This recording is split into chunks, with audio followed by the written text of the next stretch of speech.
So this stream was scheduled to start at 10 a.m., but fuck that. We're starting early because America. Fuck yeah. That's how we do that. Yeah, so Team America. First time I watched it. I am back to watching movies. It is January, and yeah, I'm trying to set aside actual time to watch some actual movies now and get them down on the list again. I did that for a little while, had a little spurg where I watched like 7 or so movies for the first time and was doing some talks about them. But this is my first time watching Team America, and I got my buddy Angus here, the All-American Beef Boy, to join me in on this little talk. I don't know how long we'll go for this morning with it, but what is up, man? Oh, not much. You sound like death in the morning. Quite gruff. No. Even though it's the afternoon for you. But, oh, yeah. Yeah. Oh, yeah. So, anyway, this is the first time I watched that. So, what's funny is that I actually have been watching South Park for years, many years. And I've seen all their episodes multiple times. And Angus is more new to the South Park area of things, but he's enjoying his time here with it, especially, which is good. And but he's seen Team America years ago, oddly, and like you saw it years ago, right? Team America, yeah, it's been a couple years since I watched it, but I knew it was the South Park guys, so I'm not sure how much, if anything, I've watched of South Park up to that point, seeing this movie.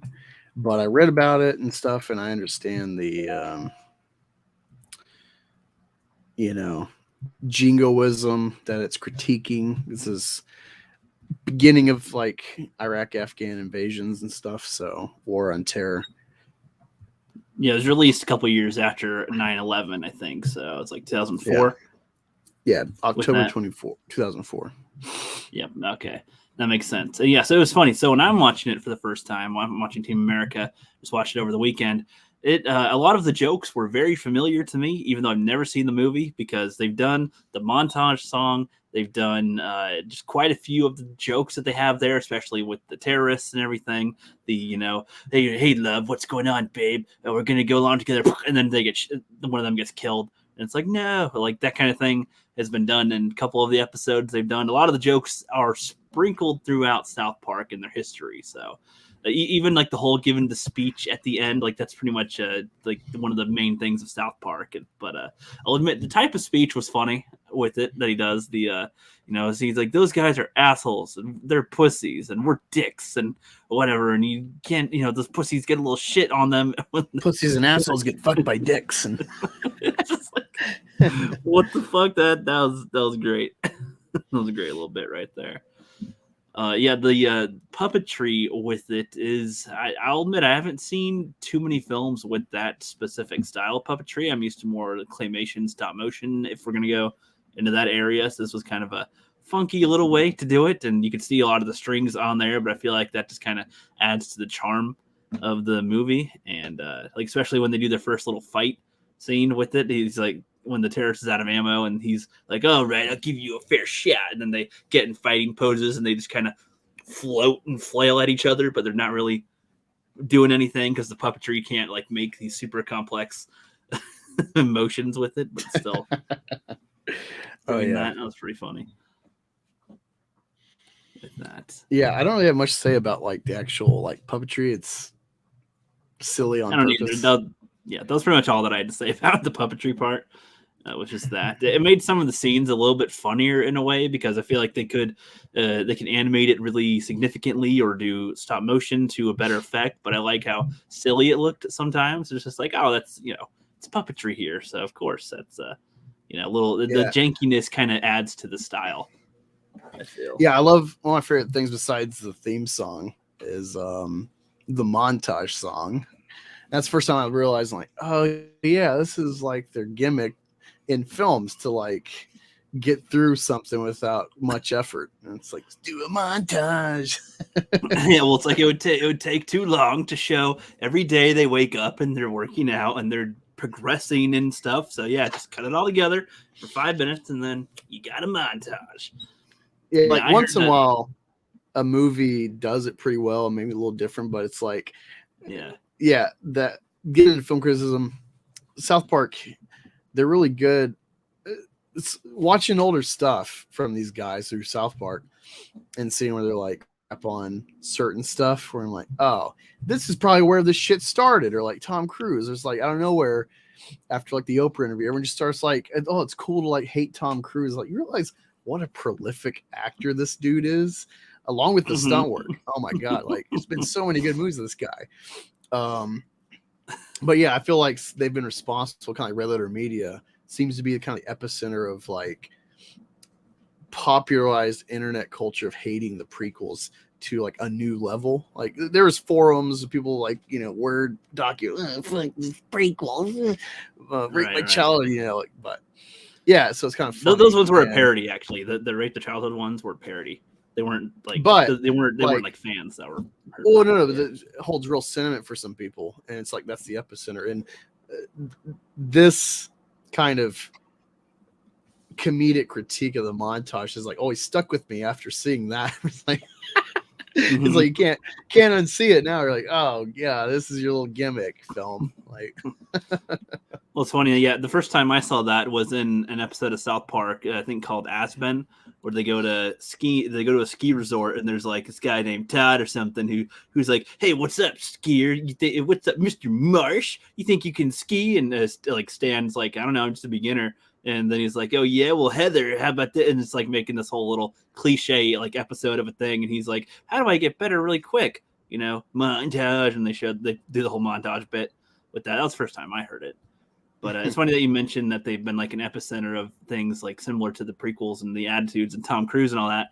It's because they had an episode called "Raising the Bar" where they kind of look at all the stupid things that they're doing in that episode with like obesity and stuff. They're having like Cartman spaghetti wrestle against Honey Boo Boo, and it's like really dumb. But they're like, you know, how do we get this far? You know, maybe somehow in some weird way we caused all this. And like sometimes they'll have like meta lines like that, where they'll like kind of insert themselves into that scene for a minute, and that was kind of funny. That you got that correlation, because that is kind of how they feel too. They're like, man, did we cause some of this stuff that's stupid now? They're like, did we cause this stupid shit or what? Oh, yeah, I've never watched the movie Rent, but I love how they make fun of it, where it's like, we all have AIDS. Yeah, it's pretty good. So remember that was like a big thing with like choir fucks in high school. Oh, Rent, you know? Oh, art. It's art. And it's like, yeah, only gay people watch this shit. Like, I guess so. That's another thing I haven't heard anyway. That I haven't seen. So, yeah, me neither. You just see the trailer and it's like hard pass. Yeah, exactly. But with Team America, going back to it, like the first scene that they do, yeah, it's like, oh, a nice little town in France or something, and it's all peaceful. And then the little boy bumps into some terrorists, and then he realizes they have like bombs on them, and everybody around is kind of noticing. And then Team America comes in, and they're trying to, kill all the terrorists, and they like blow up the Eiffel Tower in the process, and they, almost run over a bunch of people in the process. People running in the streets, and like the terrorists alone would have probably caused some damage in like an isolated area, but like they come in and like the whole town is on fire with it. They're trying to take down all the terrorists, and then of course they have the scene where the guy's like, talking to the girl. He's like, "Hey, what's up, babe? I was thinking we could finally settle down." And then terrorist comes up. That also is a thing that happens in South Park a couple of times. Like it's "Hey, babe, we're in love," and then then the person you thought you killed, they come back real quick and kill you. So I was like, okay, I was kind of expecting that. And he's like, I want you to love, and it's all dramatic and serious for that little bit. And then it's like back to Team America. It still goes right back into the thing, which was kind of funny. And like you said, it was like a little bit after 9/11, so it was like a hyper, what would you call it, like with America, like the version the jingoism, to like the uber patriotism. Yeah, it's like uber patriotism. Yeah, it's like, I don't think they're necessarily worried about like racism with the movie, but that's the first time I learned about jingoism. I was reading about this film and like what it's really critiquing in society. and stuff, and that, you know, it's there right in the fucking song where it's like, yeah, America, we're the best, and you know, and this whole like, look, we freed you, and like you destroyed all these monuments in France, and like doing more harm than good, but we killed the terrorists. That's what matters. And it's like, are they really, you know, especially looking back then at the time we were at when this movie came out versus now, where it's like, you realize what an insignificant threat globally the Taliban is, or Al Qaeda. You know, even if, yeah, Osama completely orchestrated everything in 9/11. He did some stuff before in the 90s that Clinton was trying to get him on. The grand scheme, like what we put in to fight these fucking dirty people in caves in a shithole country, is it really worth it? Or, you know, the effort we have to put in to beat like such a minuscule enemy because of like one, you know, very iconic, infamous event with 9/11, you know, like it was all, everything was preyed upon like the sentiment of the country. You know, Hillary Clinton was a big proponent of going to war, even though she wants to like toe this like Obama leftist line now. Like the whole country was, yes, let's do it. More so, I think, than even like World War II, when like one person in Congress voted against fighting Japan. And I think that's more of a principle stance.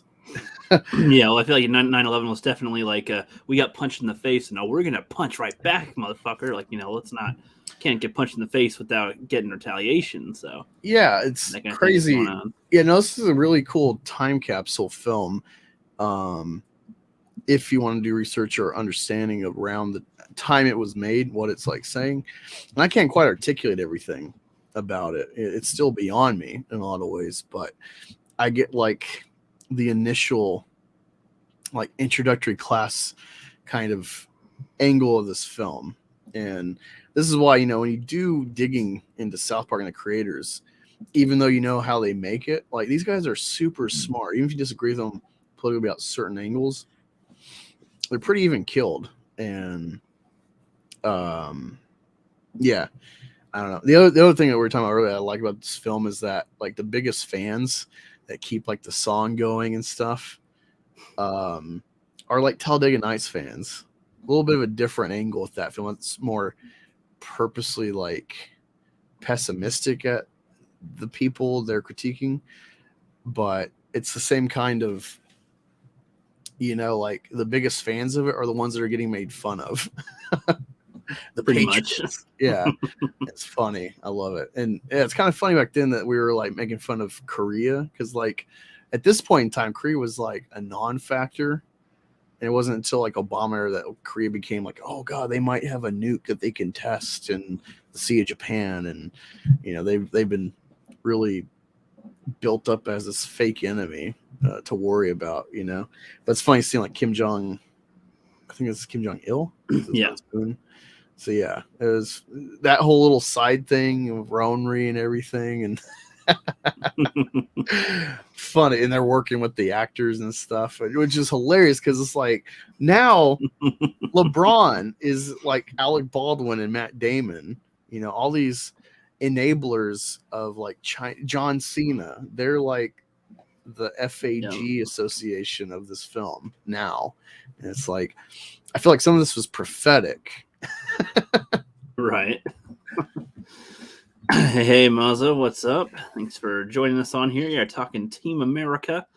I'll tell you another film with these guys you should watch that like might go over your head a bit because you're not so invested, even with NBA, which is your kind of sports fan. Basketball. Yeah, you seen that? Yeah.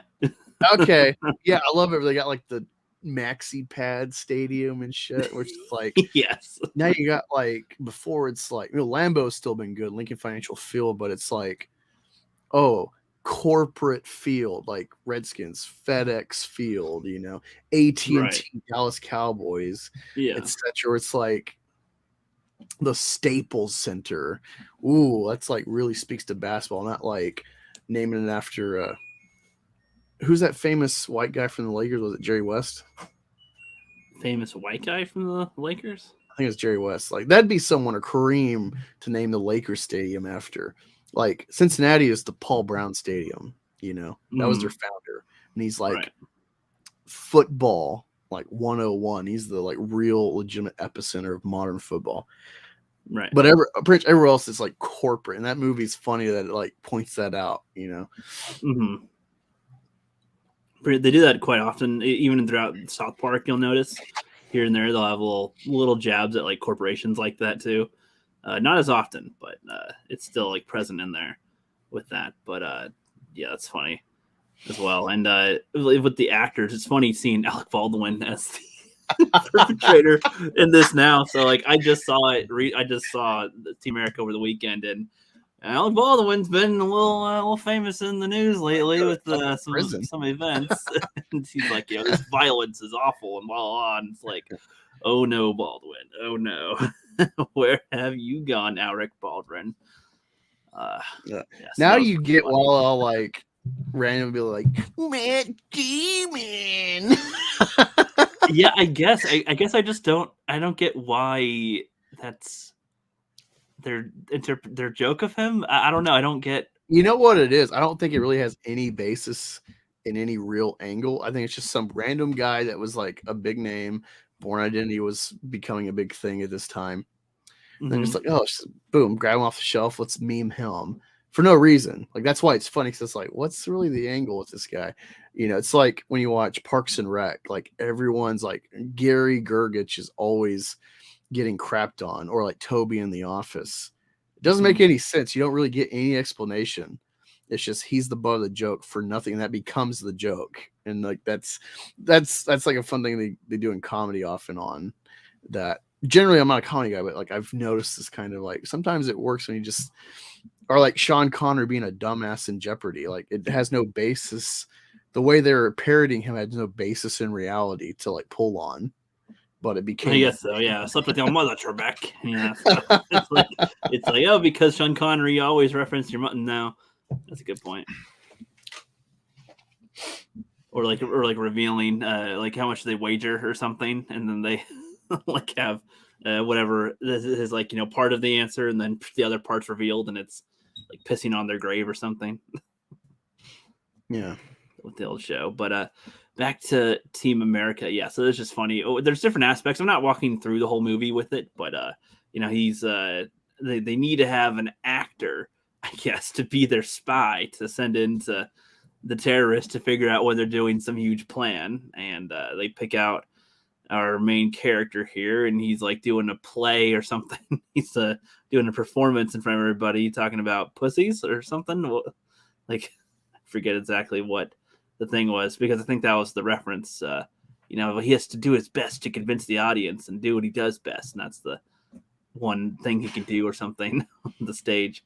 And yeah, I thought that was just pretty funny. Like, some stuff was funny, but some stuff was less funny for me because I've seen them do those same jokes in South Park, so it didn't hit as hard. And this is almost 20 years after it was made, so I feel like at the time watching Team America was probably very hilarious for a lot of people, or very offensive depending on who's watching. Oh it's like, oh no, you can't do this, that's so bad. And others are like, yes, this is gold. Wow. Yeah, how daring. Whoa. I didn't watch it till early adulthood, and of course my parents' South Park was like evil because despite making fun of everyone, they made fun of Mary bleeding out of her ass from a statue, and then they even have Satan, and he's gay. And they made fun of Terry Schiavo case, and that's this is a trend. Like, back then, conservatives were the cancel culture types. They're the ones doing these petitions to try, like, the things that we laugh at now, where it's like Christian mom bullshit makes petition to get rid of DuckTales because gay. Because like a gay character, it's not even like agenda. It's just like, oh, the character is gay, and they're like, no, it's an attack on the family. It's like, calm the fuck down. That was like general consensus back then. Harry Potter was like a hot topic when I was a kid, and now it's like conservatism has grown and become a-religious a bit more, and a lot more open. Like Blair White, a trans non-religious, like now a legitimate conservative speaker at the moment. You know, we're in clown world, man. We're in uncharted territory. And yeah, growing up in that, somebody like Alex Jones makes some sense here and there, and it's like, what? Growing up the way I did, then watching this movie, I'm like, fuck, like, you know, like there's that kind of feel of like looking over my shoulder, like, oh god, can't let my mom know I'm watching, you know, like this is naughty. It's pretty tame today. It's like whatever, but yeah, like, I'm gonna get a visit from Satan after this. Kind of a thing. Can I read you the wiki page, the development? Okay. All right. So the film's origins involve Peter Parker and Stone watching Jerry and Sylvia Anderson's Thunderbirds, which I don't know what that is, on television while bored.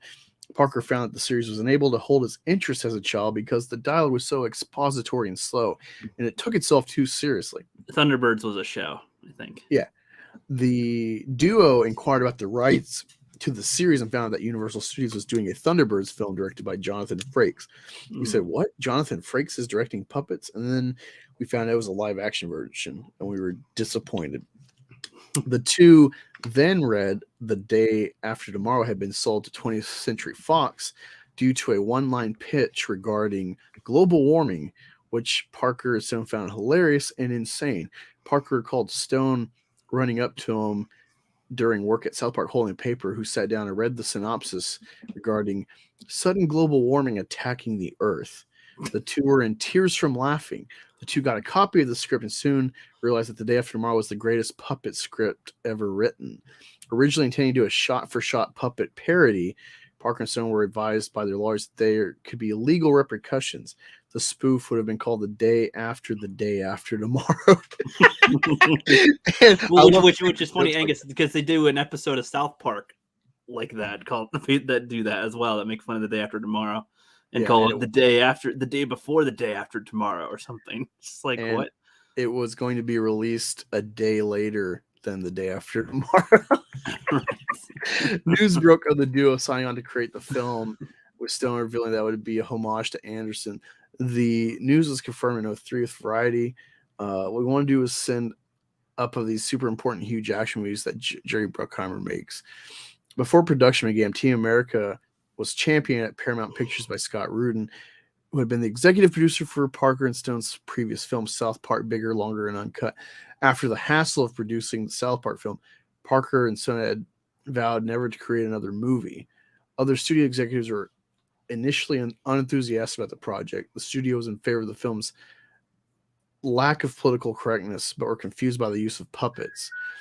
The executives explained that they could not make profit from an R-rated puppet feature, and Parker countered that similar things have been said about the South Park film.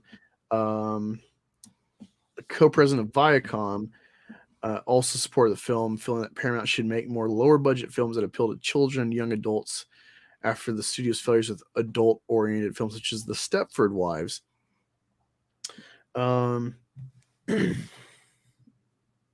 So writing, they got Pam Brady perfecting the script. For influences, they studied scores of popular action and disaster films such as Alien, Top Gun, and SWAT.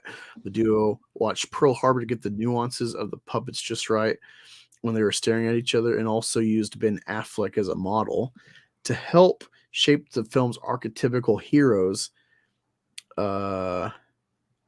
They read the books of Joseph Campbell.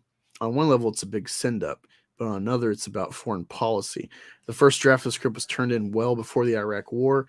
The film takes aim at various celebrities, many of whom came out in opposition to the Iraq War. Brady explained that the film's treatment of celebrities was derived from her annoyance at the screen time given to celebrities in the beginning of the Iraq War in lieu of foreign policy experts. Wow, it sounds like today in COVID.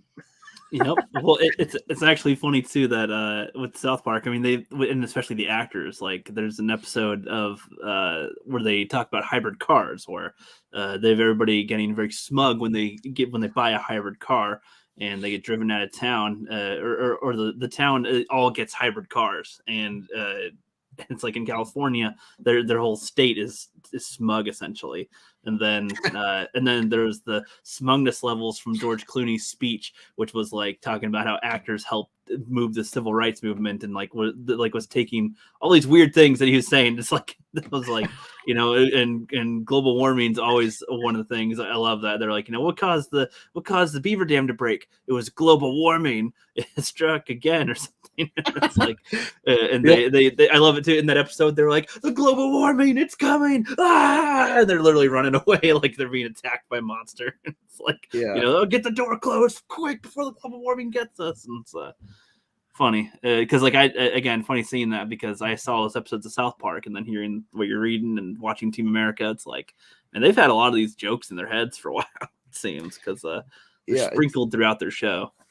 Yeah, it's one of the it's like They Live. Like, it's funny because that was purposely politically angled. It was a big critique of Reagan. John Carpenter's a big glibtard, I guess.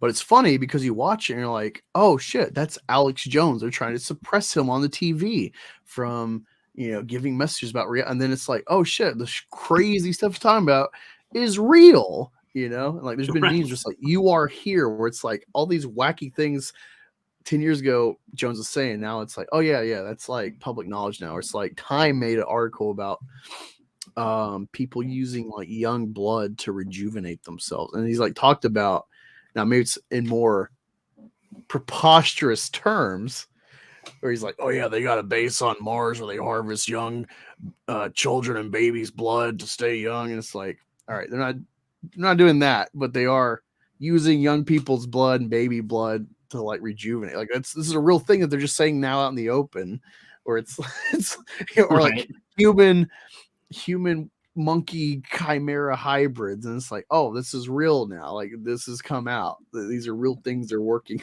on. And so we talked about the COVID passports. He said this like 3 years ago, and now it's like, you're here. Yep. Well, it's like, I don't know if they said specifically COVID, but passports, like you'll have to have like more specific identification stuff. Show us your paper and all that.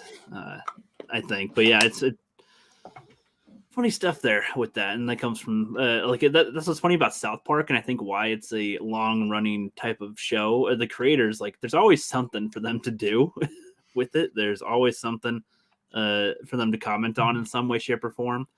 Not only that, but there's always something that's offensive. Yes. And the fact that I think at one point, I mean, they really wanted to move on from South Park, but they always have passion for it, though. Like, I don't think they've ever lost passion for it. They just wanted to try. I think they wanted to try to make some movies for a while, like a couple of years ago. They're like, we should probably make some movies or move on from South Park, not let it get stale like The Simpsons or something else that, just runs too long. Like I said, there was one season where they had #cancel South Park at the end of every episode, because they're just like, come on, guys, can we get canceled yet? Is anybody? No, we're still good. Like, okay, shit. And it's interesting because you've heard me talk about it before. Like, I think they should stop in a way, just so that they don't, because I'm worried that at some point they'll get to where they lose some of their flair in how they do their episodes, and they'll start getting more one-sided bases, and then it'll devolve. And it's like, no, end on a note. Don't be an NBA player that is well past their time to leave and just still on because you're just trying to still recapture something from before. Like, it's like done your prime, or George Strait or something, or Kiss, where it's like they got a name, they got a legend, and now it's like in Zoolander, where he's like, he's so big he could crap in tin, put a hook in and call it an earring, and you'd buy it. It's like, that's how I felt about Rock or Bust from AC/DC, where it's like, I love AC/DC, but I'm not buying this garbage, because it's like they're clearly just phoning it in. Now they can just get on their name and be like, yeah, let's just write some old shit that like we grew up listening to that no one wants to hear now, but it's our name, and it's like there is, it's like an indie film angle where it's like, let's try something that people aren't like saying they want, but it's like you're doing it, you're selling because your name sells. And you get George Strait has lived way past his prime of authenticity with country music that way. Where it's like, who the fuck? If it wasn't his name, you wouldn't buy this shit. Like, right? Yeah, you worry about fatigue and lack of inspiration, lack of like.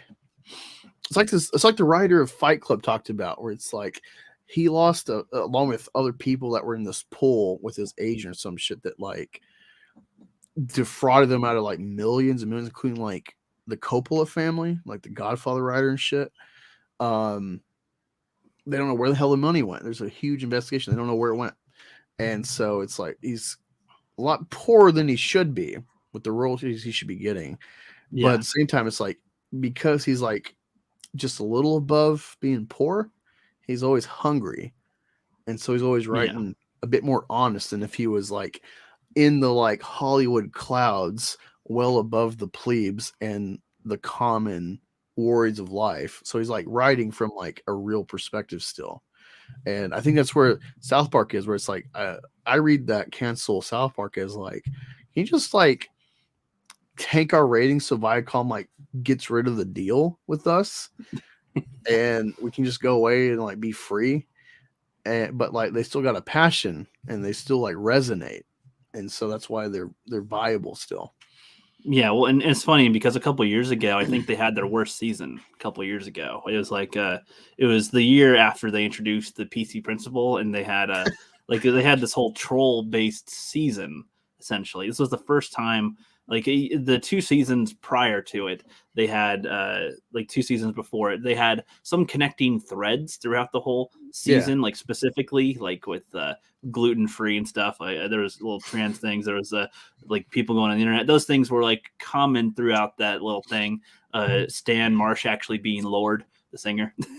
It's like those were throughout. Those were throughout that season. But then in the next season, they had more of like ads were attacking essentially, and that was the like main thread throughout it. They kind of kept it through things that happened in the last episode would carry through to the next, and then in their worst season, they carried this whole troll based angle throughout their whole season, and like we're more connected than ever before. Like going to the next episode to episode instead of doing their own individual episodes like they usually do. And it was their worst one yet. I mean, that's one where they were trying to plan out a lot of things while things were currently happening, and they thought that Hillary was going to win the presidency, and I think they were wanting her to, and a lot of that was kind of showing in what they were doing, and it just seemed like it was the first time where they were angling it one way for the most part. They still made fun of her a lot, but like it was more of one angle than others. And then a lot of their jokes in general, just even their plain jokes, weren't all that funny. And like Kyle's dad was just a full-on douchebag in a non-funny way. Like usually when the douchebags, there's some type of comedic angle to it, and it was just like, I don't know, like if this was your joke for an episode, I think this could work. But you drag this attitude out for your whole season right there, and it's just not that funny anymore. It's just like, oh yeah, I mean, I get it, but it didn't read like watching it fresh years later. It doesn't read like, oh, we're making fun of the devastating shock to the leftist media that Hillary lost. It reads like, we're sad. Like they didn't feel quite as objective as they normally do. Like I've read and seen clips where it's like the only like hard stances they've ever been about was like pro weed, pro gay marriage, and maybe pro gun. I don't know, but because like they were in was it Fahrenheit 911? I think it's the movie about like gun. No, that's Bowling for Columbine. Michael Moore, where he's like talking about like Columbine shooting an NRA and shit and guns. It's very convincing film. We're like, man, we got to fight the NRA, and it's like, wait a minute, maybe not. It's very well crafted propaganda, but yeah, like they've pretty much said like that's only hard stances, but kind of the mask kind of slipped a bit where it's like, yeah, you're still lefties, which would be fine, but like don't you can't like that was in that season. It just showed more prominently that was their angle, and it's like I'm okay if that's what they are, but yeah, like you said, it was so much in the show. It was more meta the whole time than it was them. Here's a show we're doing, and these things the characters are doing. Is like it just fell off, and then. Like I said, there's like piss jokes that almost could have been funny because he like destroys his computer and everything, and she's like, "Oh, why are you being so private with me and all that?" He's like, "It's porn, piss porn or something," and it was like, it's kind of funny at first. Then she's like, "Oh, do you want to do that with me?" And then it's like a lot of the jokes would drag on, but they're just not funny after a while. It's like, oh, this is just really lame and just kind of dumb. But then after that, you can see that they felt different. That they did not like that season themselves either, though, because the next season they turned around and just went back to their basic formula and still made fun of whatever things, and did their normal like casual connective threads. And I'm like, that's fine, because just make them their own individual episodes, casual threads. If you want to have little arc episodes, that's fine. If you saw the Imagination Land ones, they planned to have those be a movie, but some other stuff happened and they just made it on their show, 3 episodes with that, which is a funny one you should watch, by the way. Of course, Imagination Land. But so back to Team America, I guess. Like I said, I don't have much to comment on it, really. There's some parts that were funnier than others, I guess. Like my favorite part that I thought was the most unique out of the jokes, I guess, was like one of the actors is tied up real quick, and then the dude's like, "Okay, yeah, I'll help you," and then he's like, "Wait, I don't know about that." And he's like, "Well, how can you tell?" And then she's like, "Oh, you fuck." And then they kill her real quick. And he's like, I couldn't tell if she was telling the truth or not. That's what actors do." It's just kind of a funny thing. It's like, "What happened?" "My brother was raped by whatever," or he's like, "I went to the place and they all touched me. They all touched me." Oh no, his brother was by gorillas, and then the other guy who didn't trust him, he said that he was like raped by actors or something. And it's like, okay, this is a interesting little angle they had there. And then like I love it when they had the panthers attack the people. They have just like two cats. They're just whatever, or just around the puppets. They had what's this face from Lethal Weapon, and somebody else.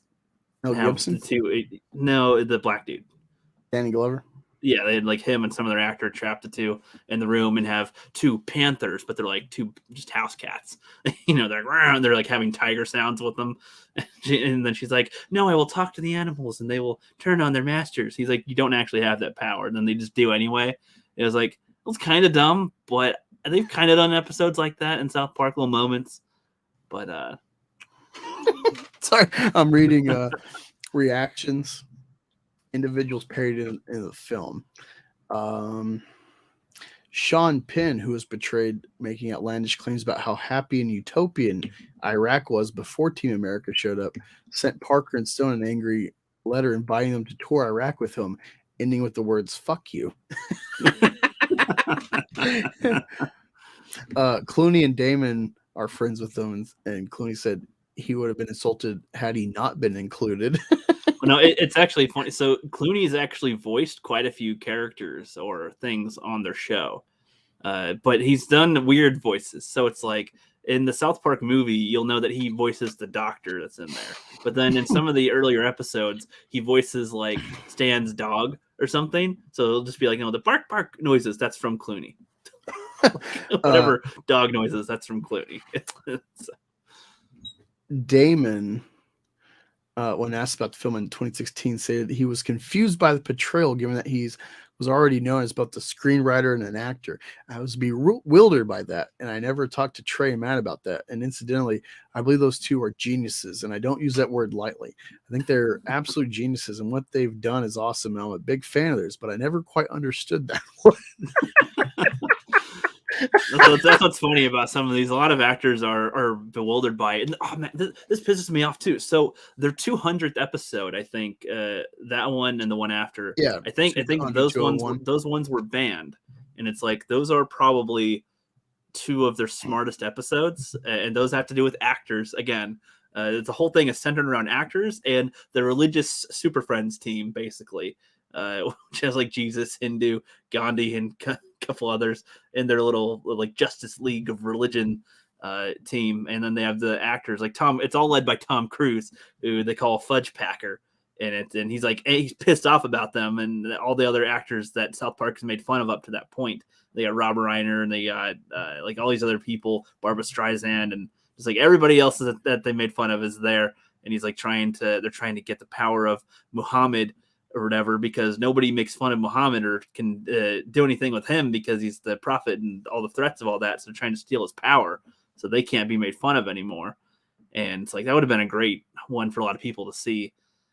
But you can probably catch bits of it on YouTube, not all together, but clipped up here and there. You can form the episode.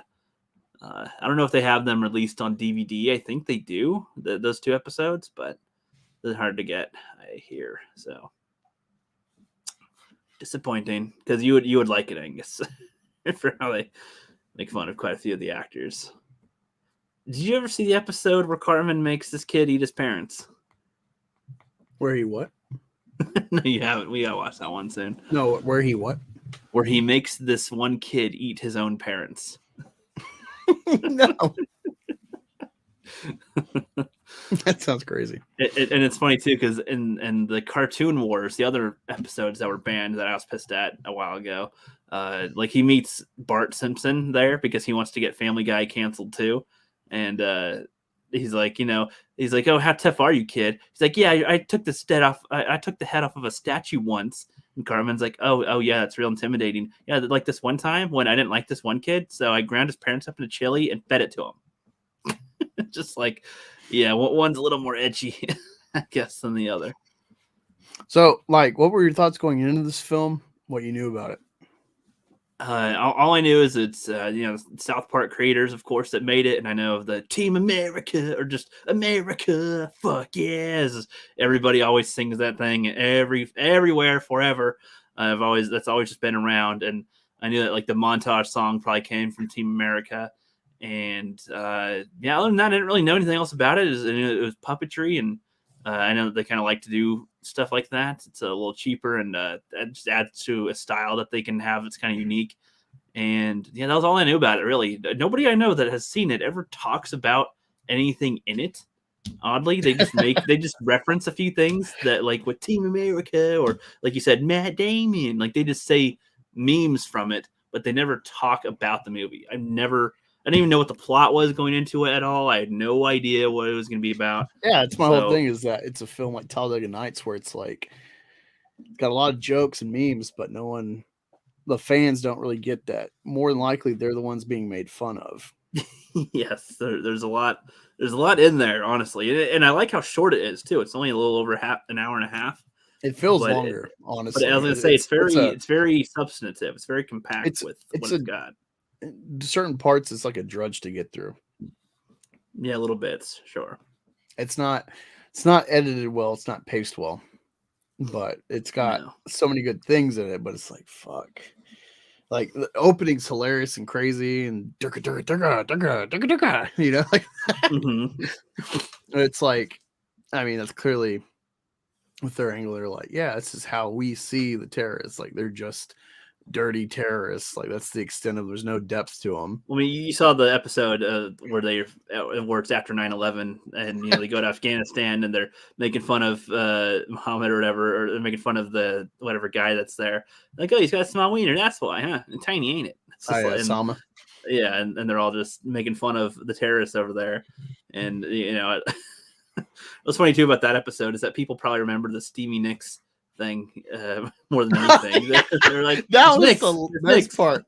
Was it's like I do like some Stevie Nicks led songs, but yeah, it is very comparable to a goat, which is very unique style, I imagine.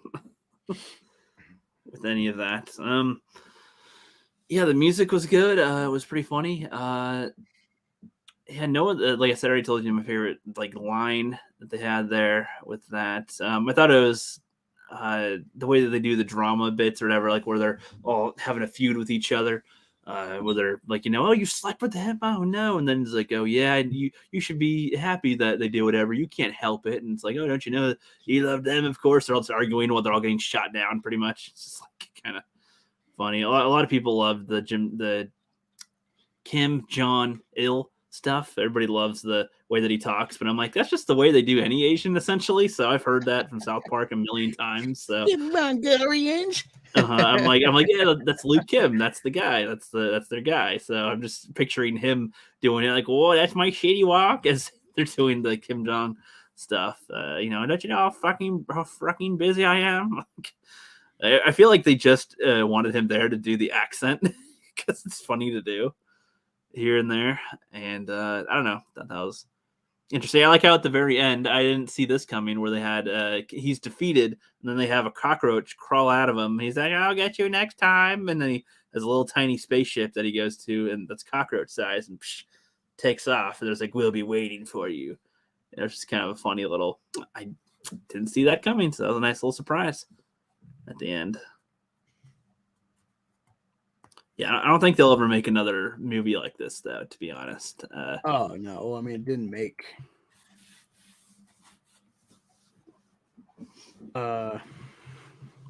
So Kim Jong-il, a noted film buff, never commented publicly about his depiction in the movie, although shortly after its release, North Korea asked the Czech Republic to ban the film. The country refused, saying that North Korea had been rebuffed in their effort to undermine Czech Republic's post-communist era freedom. The filmmakers acknowledged in a DVD extra and jokingly suggested he sing "I'm So Ronry." Michael Moore is depicted as a fat, hot dog eating glutton who partakes in suicide bombing, is referred to as a giant socialist weasel by intelligence. Stone explained the reason for his portrayal in an interview. We have a very specific beef with Michael Moore. I did an interview and he didn't mischaracterize me or anything I said in Bowling for Columbine, but what he did do was put this cartoon titled A Brief History of the United States of America, written by Moore, right after me, that made it look like we did that cartoon. Oh yeah, that kind of thing happens these days, unfortunately. But it's kind of funny how they get their ideas. I guess with South Park, I kind of want to know almost how they got like week to week. Like, how'd you get that? Why is that your angle? Like, just what happened that made that the thing? Because that's a interesting process. Yeah. Yeah, and yeah, as far as just in general, I'm wondering if they'll ever make a movie again in general, not just like this, but like just in general, because they made basketball. They've been a part of other films before, but they got approved for like 6 more seasons of South Park essentially, and it's like, man, 6. That's like 6 years they're dedicating to South Park still. And how old are they now? Like they got to be like what, in their 50s or something. I think. Yeah, it's it's crazy that these guys are like, how long can they do their own voice? How long can they do their voices for? That's like, yeah, that's a big part of it, is the voices. Even though they tune the voices, of course, but still. Yeah.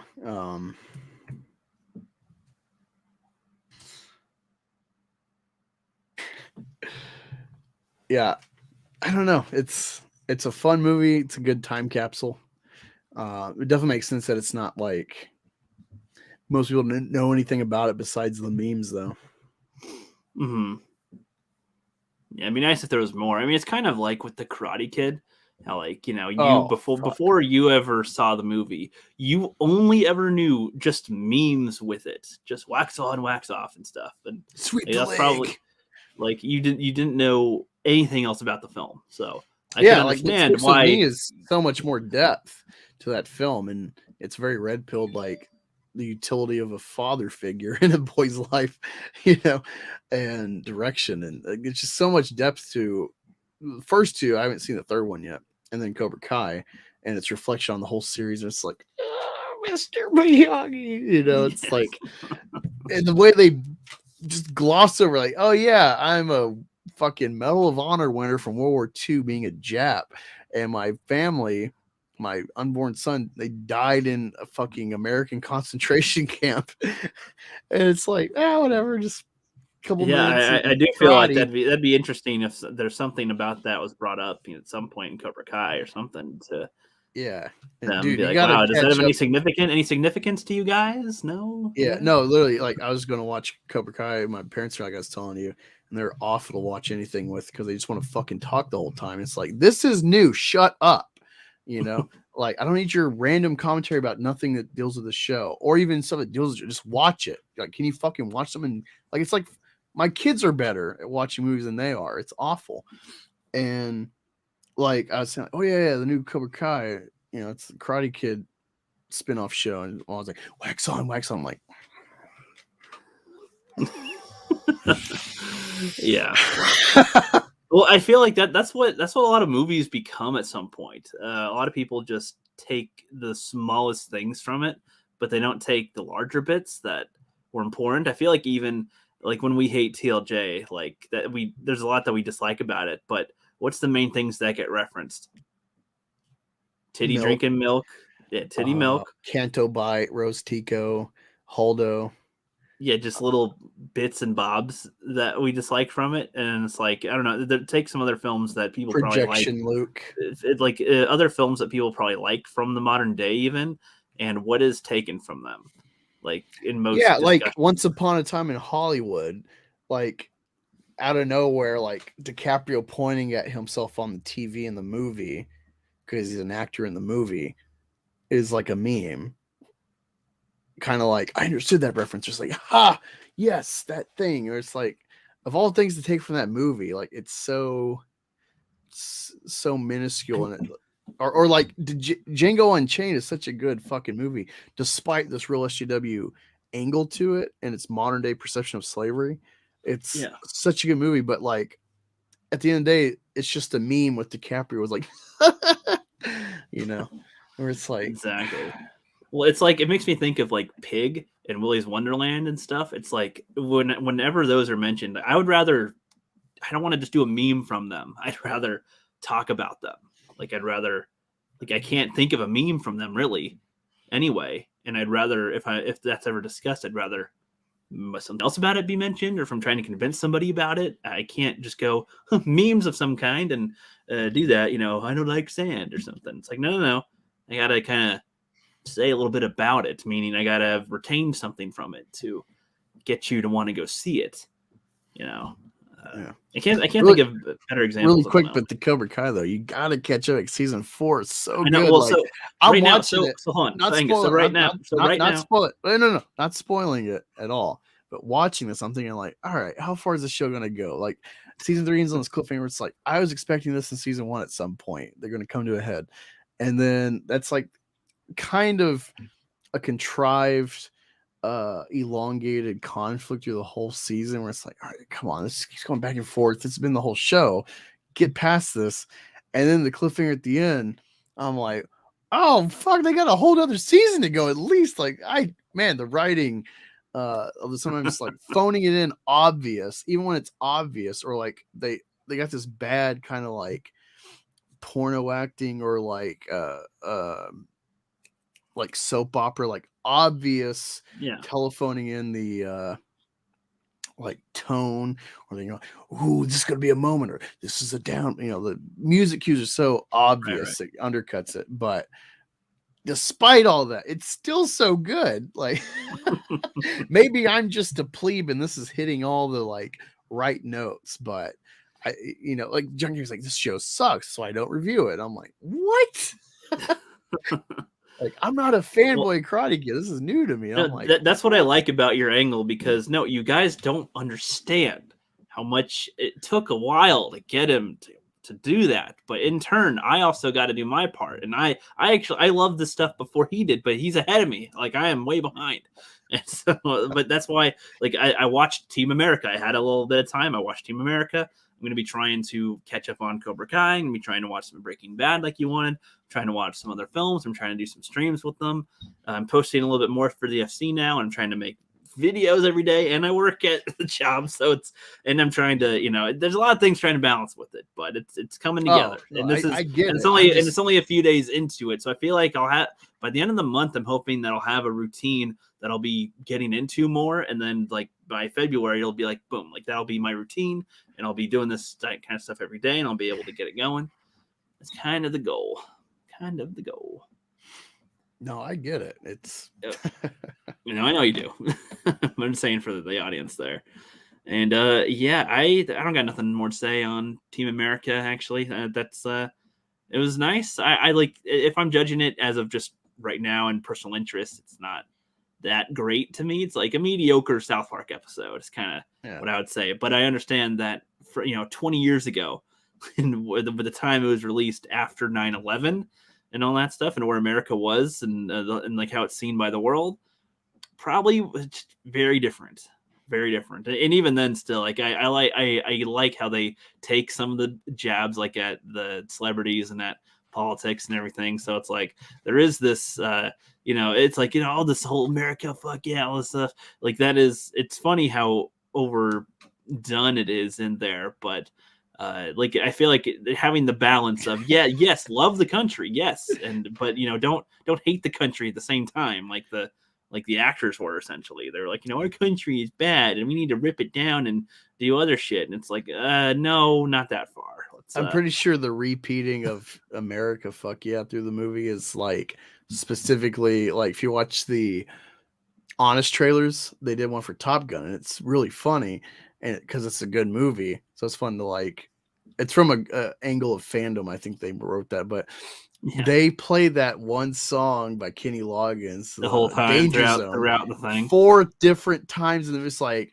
yeah, they even make points like songs still gonna be played not once, twice, 3 times, but 4 times in the movie, and it's like it is so damn good. Like of all the people to make such a banger hit, Kenny Loggins, like was that is that dun dun dun dun dun dun type of highway to the song? I feel like I've heard the beat to it. I don't know if I heard the lyrics. I think I've heard. Yeah, he did the Footloose soundtrack too. So he's got some bangers, my friend. Yeah, and I got a copy. At some point, I'm going to send you this care package. Just been growing for like a year or 2 of random DVDs. I'll get a big present from Angus.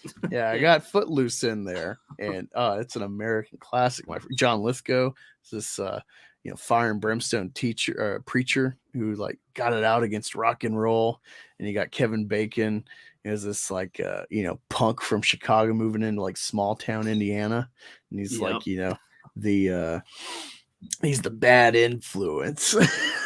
Bad boy.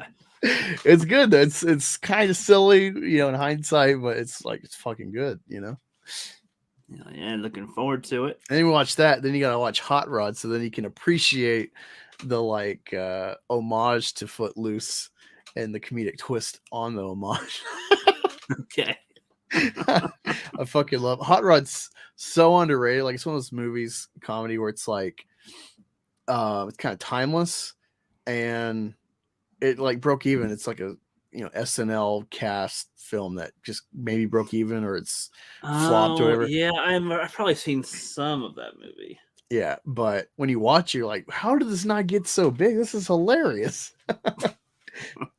No, it happens. It happens. But yeah, I actually do got to take off here real quick. Thanks for joining me again, Anguloid. With that, Team America. Yeah, it's all right. Yeah. All right. Fuck yeah. It's I feel like the memes will last longer than the movie, but fuck yeah anyway. That's my last words on it. I'm trying to think of a line from it, but I can't think of any.